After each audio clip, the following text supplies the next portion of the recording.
The Picture of Dorian Gray, Chapter 2. As they entered, they saw Dorian Gray. He was seated at the piano with his back to them, turning over the pages of a volume of Schumann's Forest Scenes. "You must lend me these, Basile," he cried. "I want to learn them. They are perfectly charming." "That entirely depends on how you sit today, Dorian." "Oh, I'm tired of sitting. I don't want a life-size portrait of myself," answered the lad, swinging round on the music stool in a wilful, petulant manner.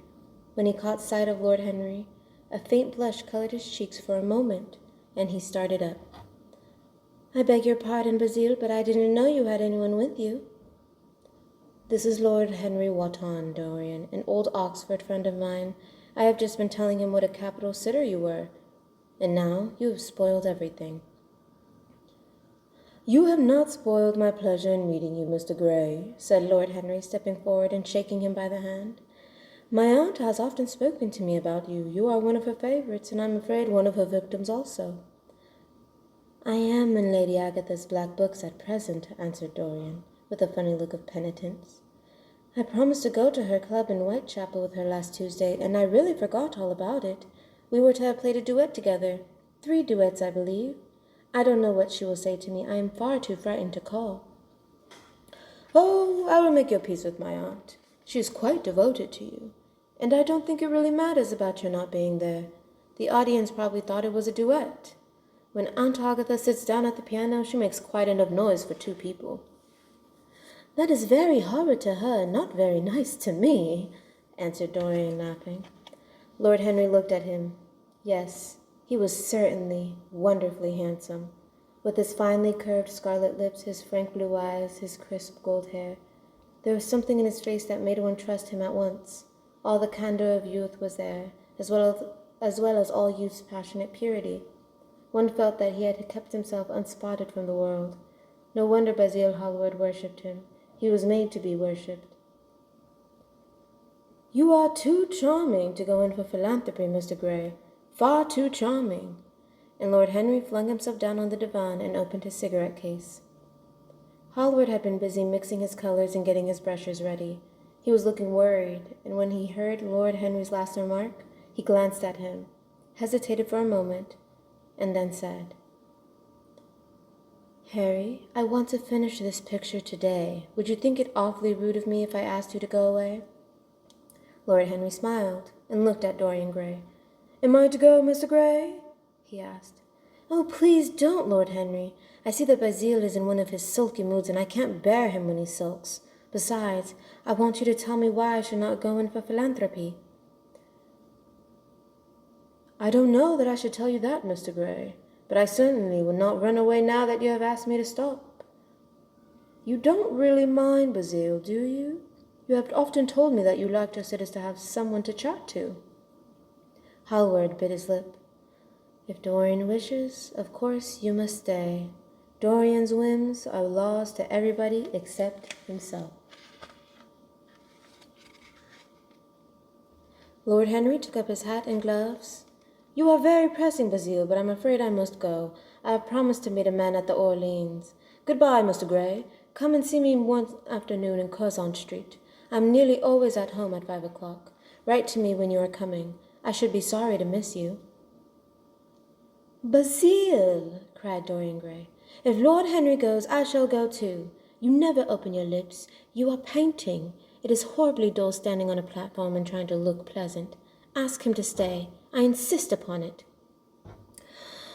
"Stay, Harry, to oblige Dorian and to oblige me," said Hallward, gazing intently at his picture. "It is quite true. I never talk when I am working, and never listen either. It must be dreadfully tedious for my unfortunate sitters. I beg you to stay." "But what about my man at the Orleans?" Hallward laughed. "I don't think there will be any difficulty about that. Sit down, Harry. And now, Dorian, get up on the platform and don't move about too much or pay any attention to what Lord Henry says. He has a very bad influence over all his friends, with the exception of myself." Dorian stepped on the dais with the air of a young Greek martyr and made a little moue of décolleté. to Lord Henry, to whom he had rather taken a fancy. He was so unlike Hallward. They made a delightful contrast. He had such a beautiful voice, and after a few moments he said to him, "Have you really a bad influence, Lord Henry, as bad as Bazille says?" "There is no such a thing as a good influence, Mr. Gray. All influence is immoral from the scientific point of view." "Why?"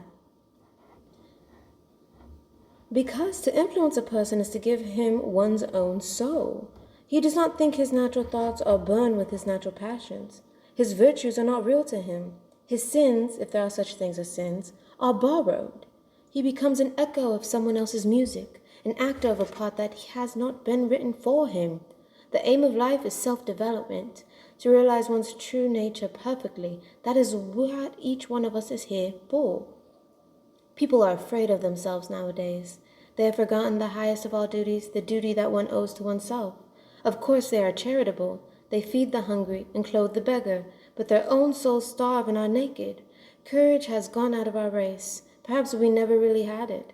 The terror of society, which is the basis of morals, the terror of God, which is the secret of religion, these are the two things that govern us, and yet— "Just turn your head a little more to the right, Dorian, like a good boy," said Hallward, deep in his work, and conscious only that a look had come into the lad's face they had never seen before. "And yet," continued Lord Henry, in his low musical voice, and with that graceful wave of the hand that always so characteristic for him, and that he had even in his Eton days, "I believe that if one man were to live his whole life out fully and completely, were to give form to every feeling, expression to every thought, reality to every dream, I believe that the world would gain such a fresh impulse of joy that we would forget all maladies of medievalism and return to the Hellenic ideal, to something finer, richer than the Hellenic ideal it may be. But the bravest man among us is afraid of himself.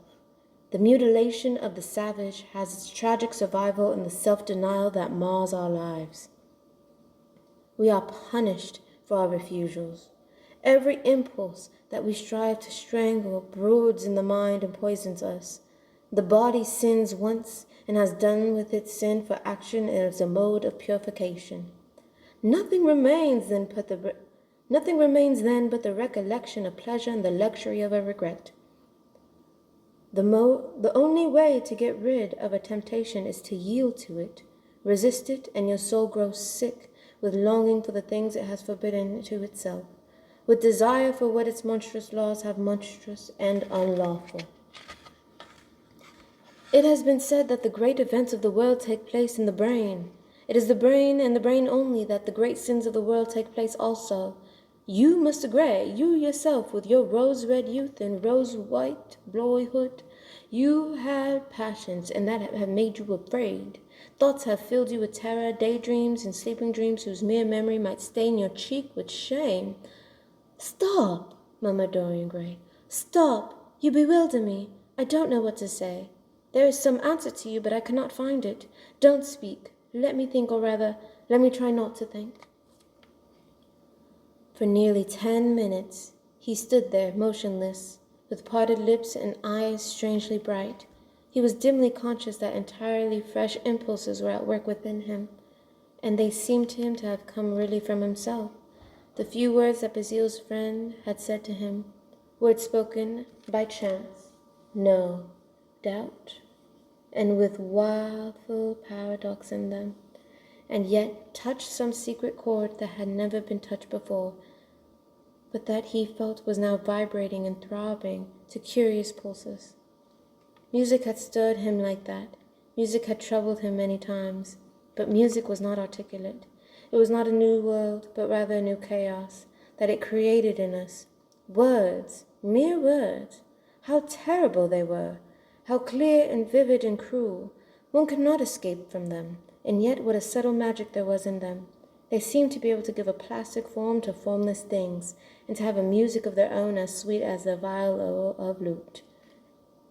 Mere words. Was there anything so real as words? Yes, there had been things in his boyhood that he had not understood. He understood them now. It seemed to him that he had been walking in fire. Why had he not known it? Lord Henry watched him with his sad smile. He knew the precise psychological moment when to say nothing. He felt intensely interested. He was amazed at the sudden impression that his words had produced, and remembering a book that he had read when he was 16, which had revealed to him much that he had not known before. He wondered whether Dorian Gray was passing through the same experience. He had merely shot an arrow into the air. Had it hit the mark? How fascinating the lad was! Hallward painted away with that marvelous bold touch of his, that had the true refinement and perfect delicacy that come only from strength. He was unconscious of the silence. "Basil, I am tired of standing," cried Dorian suddenly. "I must go out and sit in the garden. The air is stifling here." "My dear fellow, I am so sorry. When I am painting, I cannot think of anything else. But you never sat better. You were perfectly still, and I've caught the effect I wanted. The half-parted lips, the bright look in the eyes. I don't know what Harry has been saying to you, but he has certainly made you have most wonderful expression. I suppose he has been paying you compliments? You mustn't believe a word that he says." "He certainly has not been paying me compliments. Perhaps that is the reason I don't think I believe anything he has told me." "You know you believe it all," said Lord Henry, looking at him with his dreamy, heavy-lidded eyes. "I will go to the garden with you. It is horribly hot in the studio. Basil, let us have something iced to drink, something with strawberries in it." "Certainly, Harry. Just touch the bell, and when Parker comes, I will tell him what you want. I have got to work up this background, so I'll join you later on. Don't keep Dorian too long. I have never been in a better form for painting than I am today. This is going to be my masterpiece. It is my masterpiece as it stands." Lord Henry went out to the garden and found Dorian Gray burying his face in the great cool lilac blossoms, feverishly drinking in their perfume as if it had been wine. He came close to him and put his hand on his shoulder. "You are quite right to do that," he murmured. "Nothing can cure the soul but the senses, just as nothing can cure the senses but the soul." The lad started and drew back. He was bareheaded, and the leaves had tossed his rebellious curls and tangled all the gilded threads. There was a look of fear in his eyes, such as people have when they are suddenly awakened. His finely chiseled nostrils quivered, and some hidden nerve shook the scarlet of his lips and left them trembling. "Yes," continued Lord Henry, "that is one of the great senses of life, to cure the soul by means of the senses, and the senses by means of the soul. You are a wonderful creature. You know more than you think you know, just as you know less than you want to know." Dorian Gray frowned and turned his head away. He could not help liking the tall, graceful young man who was standing by him. His romantic, olive-colored face and worn expression interested him. There was something in his low, languid face that was absolutely fascinating. His cool, white, flower-like hands even had a curious charm. They moved as he spoke like music and seemed to have a language of their own. But he felt afraid of him and ashamed of being afraid. Why had it been left for a stranger to reveal himself? He had known Basil Hallward for months, but the friendship between them had never altered him. Suddenly there had come to someone across his life who seemed to have disclosed to him life's mystery, and yet there was nothing. Suddenly there had come someone across his life who seemed to have disclosed to him life's mystery, and yet what was there to be afraid of? He was not a schoolboy or a girl. It was absurd to be frightened. "Let us go and sit in the shade," said Lord Henry. "Parker has brought out the drinks, and if you stay any longer in this glare, you will be quite spoiled. And Basil will never paint you again. You really must not let yourself become sunburnt. It would be very unbecoming to you." "What does it matter?" cried Dorian, laughing as he sat down on a seat at the end of the garden.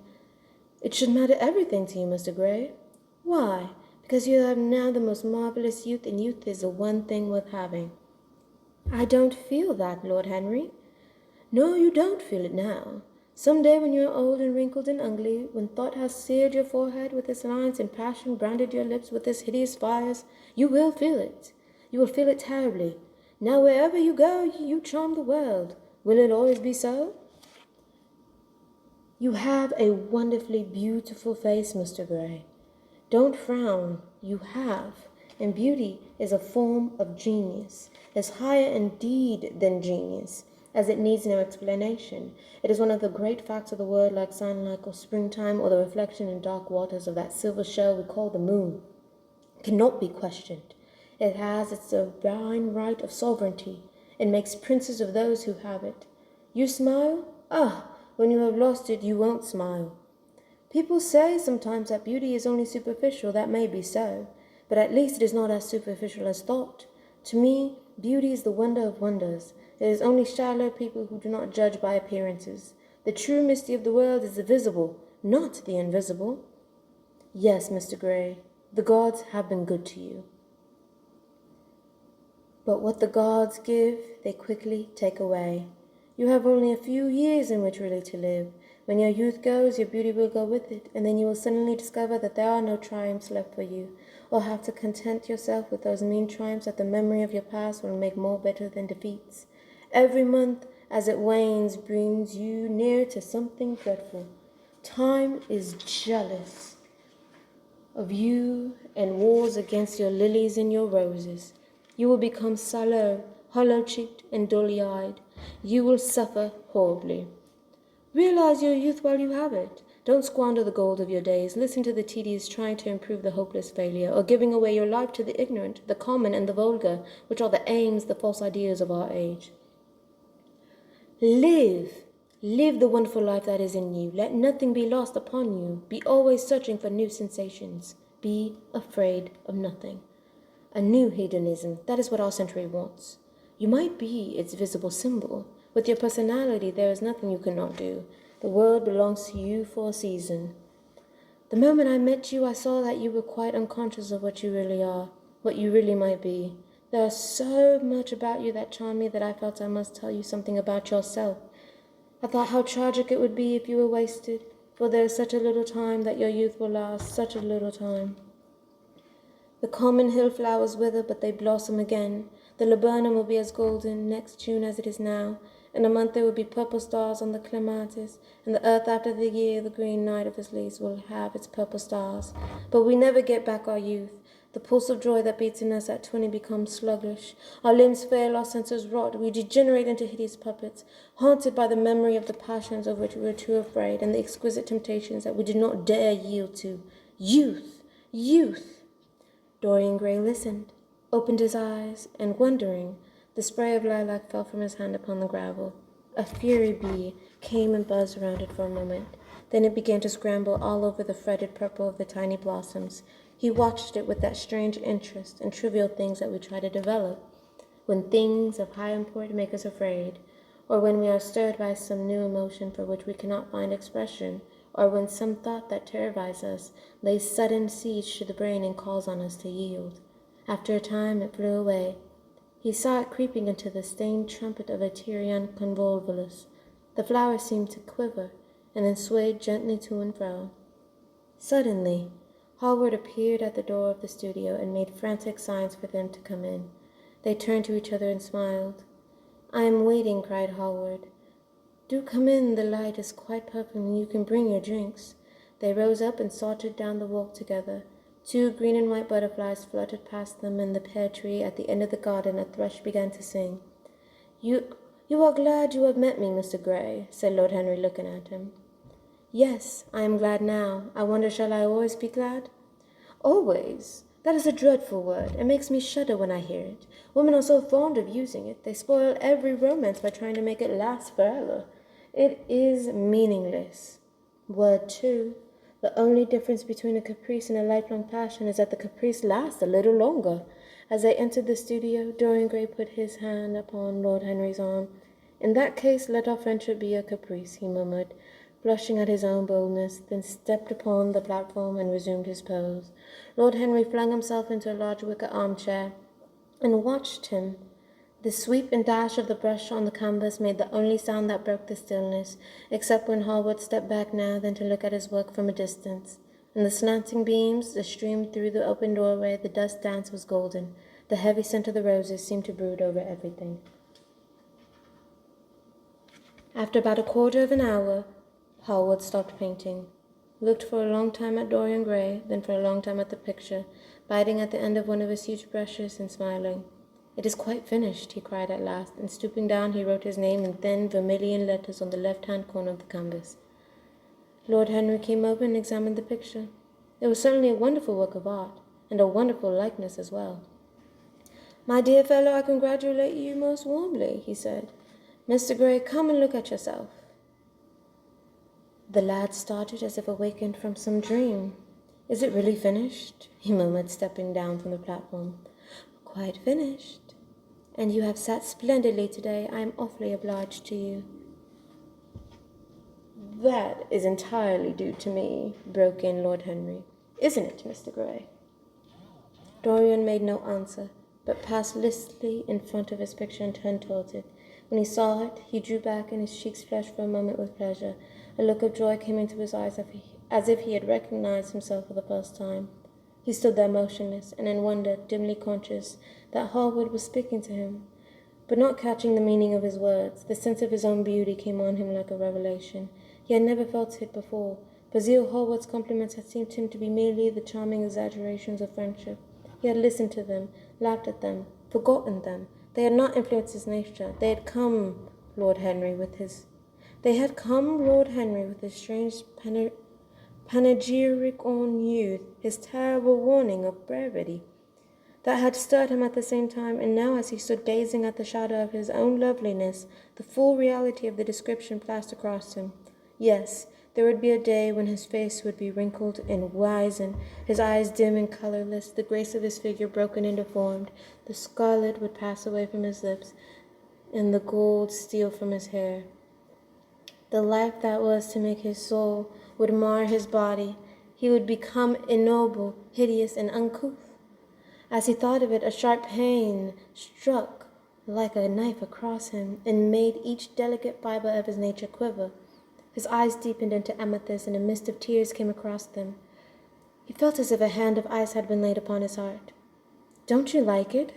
cried Hallward at last, stung a little by the lad's silence and not understanding what it meant. "Of course he likes it," said Lord Henry. "Who wouldn't like it? It is one of the greatest things in modern art. I will give you anything you like to ask for it. I must have it." "It is not my property, Harry." "Whose property is it?" "Dorian's, of course." "He is a very lucky fellow." "How sad it is," murmured Dorian, with his eyes still fixed upon his own portrait. "How sad it is. I shall grow old and horrid and dreadful, but this picture will remain always young. It will never be older than this particular day in June.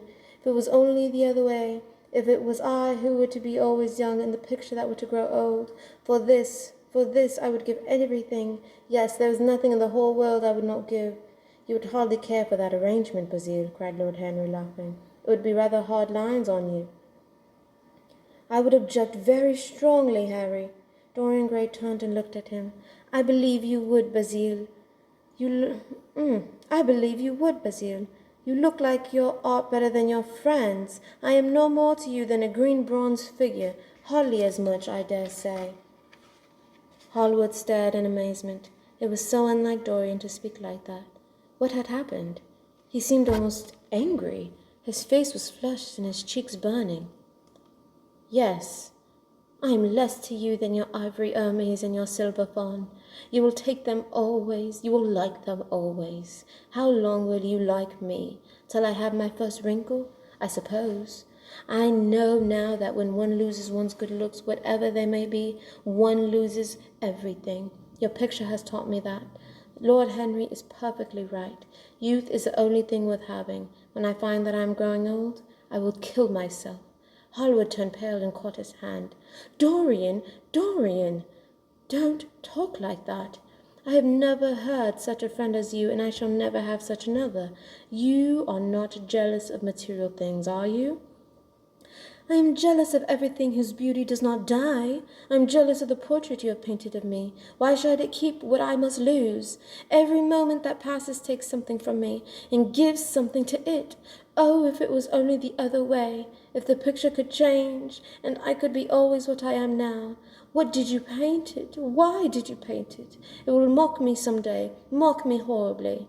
The hot tears welled into his eyes. He tore his hand away and flinging himself on the divan, he buried his face in the cushions as if he was praying.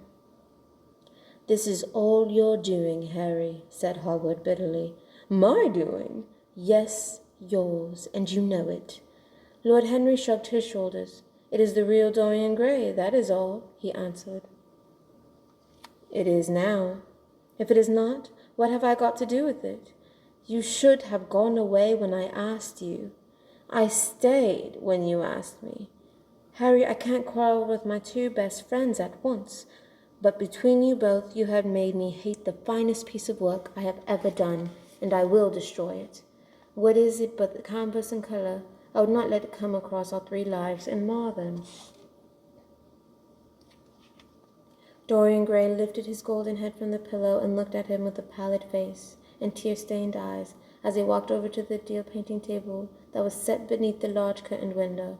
What was he doing there? His fingers were straying about among the litter of tin tubes, dried brushes, seeking for something. Yes, it was a long palette knife. With its thin blade of light steel he had found it at last. He was going to rip the canvas. With a stifled sob, he leaped from the couch, rushing over to Harwood, tore the knife out of his hands, and flung it to the end of the studio. "Don't, Basile, don't!" he cried. "It would be murder." "I am glad you appreciate my work at last, Dorian," said Harwood coldly, when he had recovered from his surprise. "I never thought you would." "Appreciate it? I am in love with it, Basile. It is part of myself. I feel that. Well, as soon as you are dry, you shall be varnished and framed and sent home. Then you could do what you like with yourself." And he walked across the room, rang the bell for tea. "You will have tea, of course, Dorian. And so will you, Harry. Tea is the only simple pleasure left to us." "I don't like simple pleasures," said Lord Henry, "and I don't like the scenes, except on the stage. What absurd fellows you are, both of you. I wonder who it was defined man as a rational animal. It was the most premature definition ever given. A man is many things, but he is not rational. I'm glad he is not after all, though I wish you chaps would not squabble over the picture. You had much better let me have it, Basile. This silly boy doesn't really want it, and I do." "If you let anyone have it but me, Basile, I will never forgive you," cried Dorian, "and don't allow people to call me a silly boy." "You know the picture is yours, Dorian. I gave it to you before it existed." "And you know you have been a little silly, Mr. Gray, and that you don't really mind being called a boy." "I should have minded very much this morning, Lord Henry." "Ah, this morning. You have lived since then."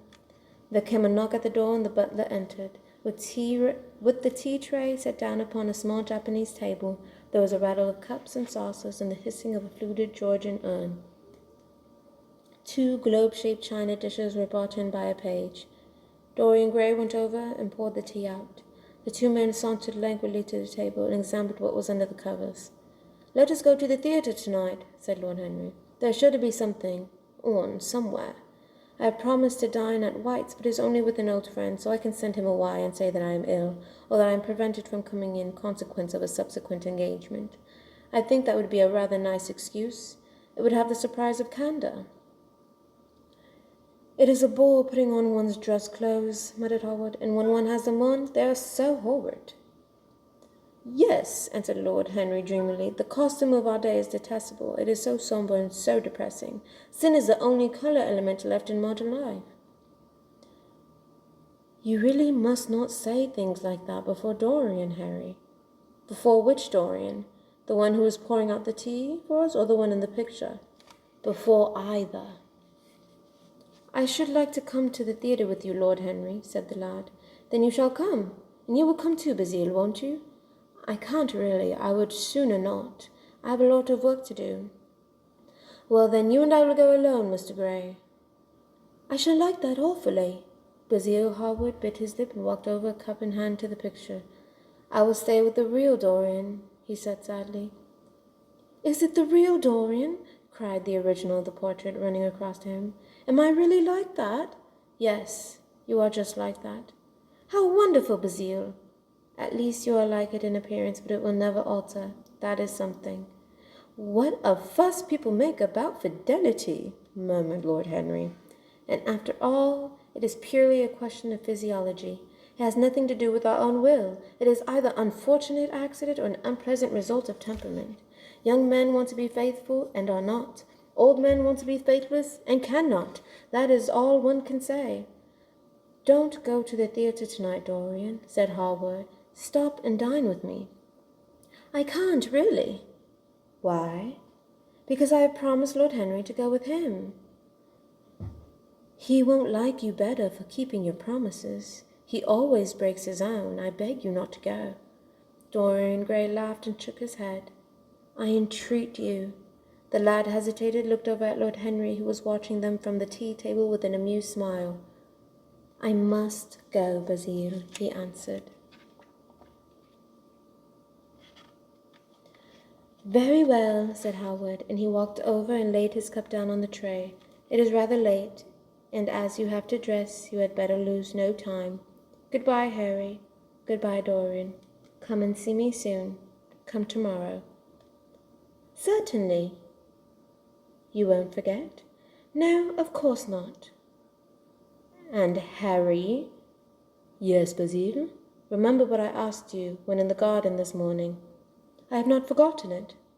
I trust you. I wish I could trust myself, said Lord Henry, laughing. Come, Mr. Gray. My hansom is outside, and I can drop you at your own place. Goodbye, Basile. It has been a most interesting afternoon. As the door closed behind them, Hallward flung himself down on the sofa, and the look of pain came into his face.